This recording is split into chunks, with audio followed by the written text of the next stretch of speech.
C'est avec vous, Nicolas Poincaré, jusqu'à 20h. Et avec un anthropologue ce soir, invité du Club de la Presse, Emmanuel Todd, historien, sociologue et démographe, face à Philippe Gildas, face à Philippe Gildas, Gérard Carrérou et Olivier Duhamel. On parle notamment de cette affaire Jouillet-Fillon, Le Monde, que vous appelez de la politique aérienne, mais on en parle tout de même. Et on écoute notamment la première action de Nicolas Sarkozy, c'était il y a quelques minutes lors d'un meeting à Caen. Écoutez. Je ne polémiquerai avec aucun membre de ma famille politique, conformément à l'engagement constant qui est le mien. Personne ne vous fera revivre l'épisode de la dernière élection, où la réserve et la dignité ont été si absentes, parce que la dignité et la réserve sont des valeurs utiles à l'idéal républicain qui est le nôtre.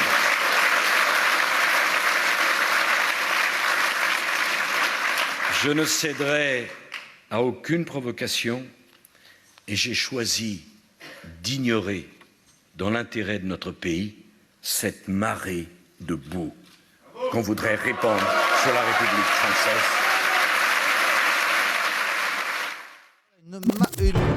Une marée de boue, dénonce Nicolas Sarkozy depuis Caen, où il est en meeting. En ce moment même, par ailleurs, il a dénoncé la pratique du mensonge pratiquée quotidiennement, je cite, par l'Élysée. Emmanuel Todd, vous dites toujours c'est de la politique aérienne? Non, mais si vous voulez, le problème, c'est que ils sont tous là à s'agiter, ils animent ce qu'ils pensent être sans doute une vie politique.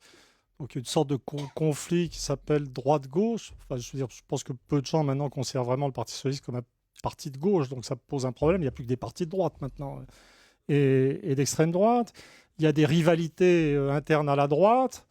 Mais en fait, si vous placez par rapport aux grandes questions de l'époque ce problème de dysfonctionnement économique de la France, de la zone euro, cet échec patent d'une stratégie économique, tous ces types disent la même chose. C'est-à-dire qu'en fait, que l'on vote pour Fillon, que l'on vote pour Sarkozy, que l'on vote pour Juppé, que l'on vote pour Bruno Le Maire, que l'on vote pour Hollande, que l'on vote pour n'importe lequel, je veux dire, il ne se passera rien. Et donc, ils vont arriver, l'un de ces types va arriver à l'Élysée pour n'y rien faire.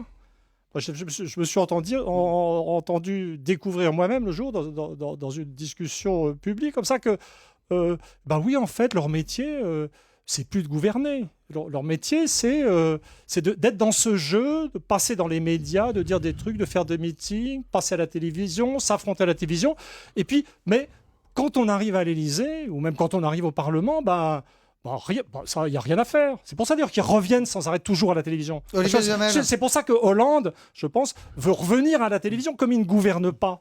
Tous ces types, ils aiment passer à la télé, je pense. C'est ça leur vrai métier. Si on peut vous porter la contradiction sans être assimilé à un serviteur vil de l'establishment, il me semble que... Pas un serviteur, un membre. Ou un serviteur, un membre, tout ce que vous voulez, vil de l'establishment. Mais peu importe, c'est pas le sujet. Je pense que vous commettez, si vous permettez, en tout cas qu'on peut vous objecter deux choses. La première, c'est que le fonctionnement de l'économie est un problème très important, mais le fonctionnement de la politique aussi. Et donc, quand vous nous dites que tout ça n'a aucun intérêt, que c'est une mise en scène de l'establishment, je pense que vous vous trompez. L'establishment n'a rien à gagner dans cette affaire Fillon-Jouillet. Elle est extrêmement négative pour Fillon, elle est extrêmement négative pour Hollande. Au bout du compte, elle ne sera pas si bonne qu'il l'espère pour Sarkozy. En vérité, elle ne peut servir que le Front National ou, à la rigueur, on peut espérer Alain Juppé. Mais globalement, elle est très négative pour l'establishment. Donc, ce n'est pas une mise en scène de l'establishment. Et ce sont des vraies questions que de savoir quel est l'état des partis, en quoi est-ce qu'ils doivent changer, comment est-ce qu'on arrête l'irrésistible montée du Front National, etc. Donc vous ne pouvez pas dire que ça n'a aucun intérêt, ces questions-là, comme vous le dites. Et la deuxième objection, c'est que vous ramenez tout le problème économique à une seule chose, qui est la sortie de l'euro. Et donc vous dites, comme ni la droite ni la gauche ne font la sortie de l'euro, droite et gauche n'existent plus. Et là, je pense que aussi vous simplifiez, parce que c'est pas la même chose de mettre la retraite à 65 ans ou 67 ans et de pas le faire. C'est pas la même chose. chose. D'adopter le droit au mariage et à l'adoption pour les homosexuels ou de le refuser, c'est pas la même chose. De supprimer ou pas l'ISF, c'est pas la même chose. De supprimer ou pas les 35 heures, etc. Je pourrais continuer longtemps, ce serait trop long. Emmanuel Todd vous répond, Olivier de Maistre. Oui, ben ça peut donner la matière d'une vraie discussion, d'un vrai dialogue. Je peux vous concéder qu'ils sont sincères. Peux vous concéder qu'en fait, ils ne se rendent pas compte qu'ils sont eux-mêmes les acteurs d'une comédie et qu'ils peuvent penser qu'ils pourraient faire quelque chose, ces actions à la marge que vous évoquiez vous-même, l'âge à la retraite, tel ou tel truc sur la flexibilité du marché du travail.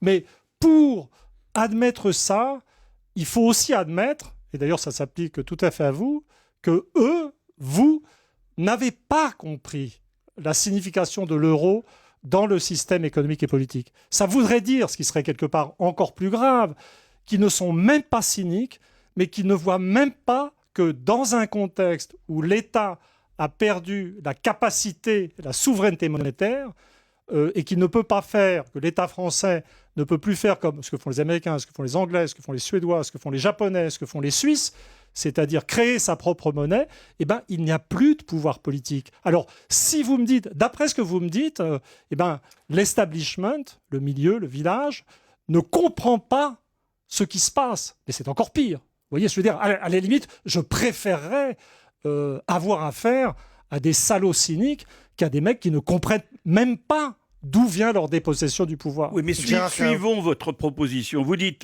vous avez encore dit ce soir, la zone euro, c'est le trou noir de l'économie. Dans un pays qui n'a plus de monnaie, on ne peut pas y avoir une vraie vie politique. Il faut sortir de l'euro, etc. Alors, on sort de l'euro et qu'est-ce que ça donne ? Qu'est-ce que ça donne ? Non, mais ce que ça donne, on l'a déjà dit aussi à Marine Le Pen, la même chose. Ce que ça donne, c'est dans un pays mondialisé comme le nôtre, ça donne pire encore que la situation d'aujourd'hui. C'est un truc que vous dites comme ça. Non, mais alors expliquez-nous en quoi c'est mieux.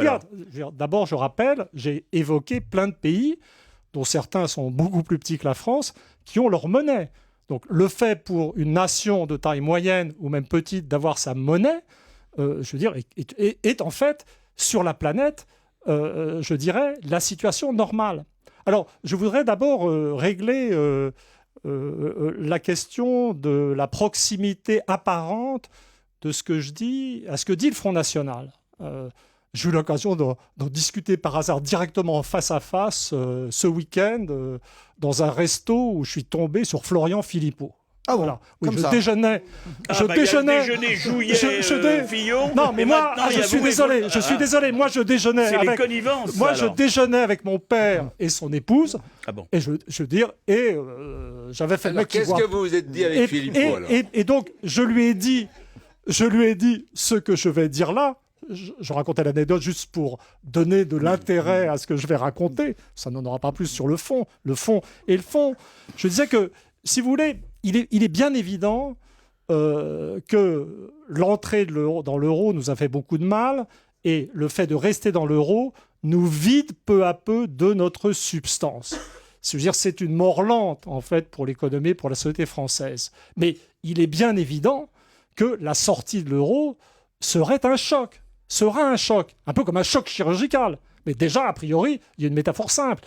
C'est pas parce que vous avez une maladie très grave, on vous propose de vous opérer, vous n'allez pas refuser l'opération et vous laisser mourir parce que c'est un peu douloureux d'être opéré. On peut changer de docteur. Voilà, on peut changer de docteur, on peut ne rien faire, on peut se laisser mourir tranquillement, je dirais sans agir. Mais le verdict peut être différent. Donc mais en l'occurrence, vous êtes dans une situation où vous avez admis, vous êtes dans un pays qui n'existe pas, qui s'appelle la France, où les élites seraient intelligentes, responsables, raisonnables, discuteraient, compétentes en économie, auraient lu la théorie étatique de la monnaie de Knapp, enfin toutes sortes de choses que les Allemands ont lues, mais pas les Français. Ça, c'est la science-fiction, ça. Voilà, c'est un monde de science-fiction. Et je recommande toujours la lecture de science-fiction ces jours-ci, parce que seule la science-fiction peut nous tirer d'affaire.